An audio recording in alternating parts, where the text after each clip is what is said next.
Shalom dan salam sejahtera. Dengan hari ini Wahyu pasal 3 ayat 17 bunyinya, karena engkau berkata, aku kaya dan aku telah memperkayakan diriku dan aku tidak kekurangan apa-apa, dan karena engkau tidak tahu bahwa engkau melarat dan malang, miskin, buta dan telanjang. Topik dalam bagian ini gereja yang kaya. Apa yang dimaksud gereja yang kaya?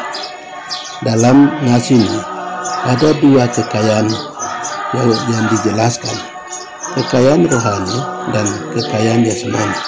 Yang pertama, kekayaan jasmani. Laodikia adalah kota yang kaya, demikian pula dengan jemaat gerejanya.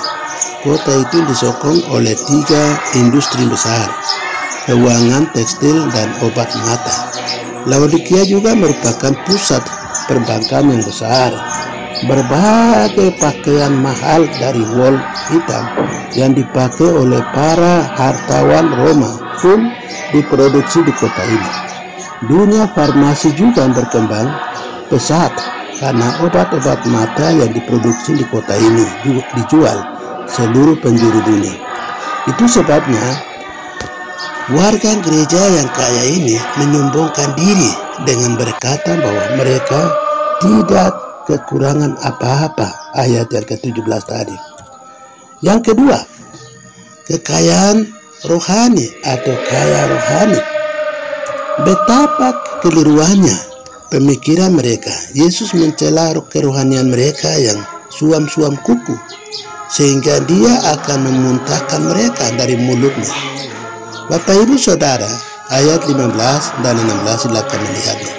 Dengan menggunakan industri yang dapat mereka pahami, Yesus berkata bahwa mereka perlu membeli emas yang telah dimurnikan dalam api.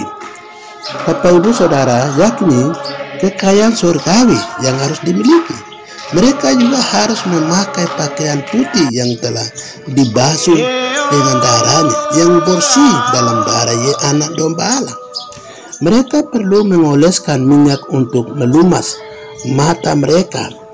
Bapak Ibu Saudara, mengizinkan Roh Kudus hadir dalam hidup mereka. Penglihatan rohani itu hanya berasal dari kuasa Roh Kudus, sehingga mereka dapat menerima dan memahami kebenaran Allah. Ayat 18. Bapak Ibu Saudara, apakah Anda miskin secara rohani?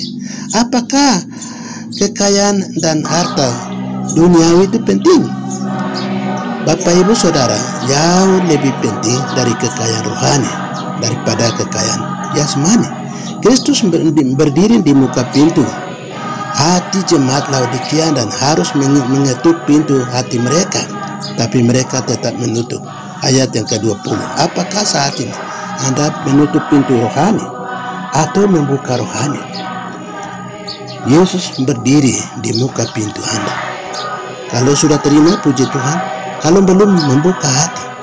Orang percaya berkarya di bumi ini adalah karena berkat dan anugerah Tuhan. Karena itu, investasikan dirimu, hidupmu untuk surga, supaya kekayaan surga adalah berkat-berkat rohani. Kekayaan lahiriah yang melimpah, tetapi ingat, tanpa Tuhan, Laodikia dikatakan suam-suam kuku. Tuhan memberkati hidup saudara dan saya sekarang selamanya. Haleluya, amin.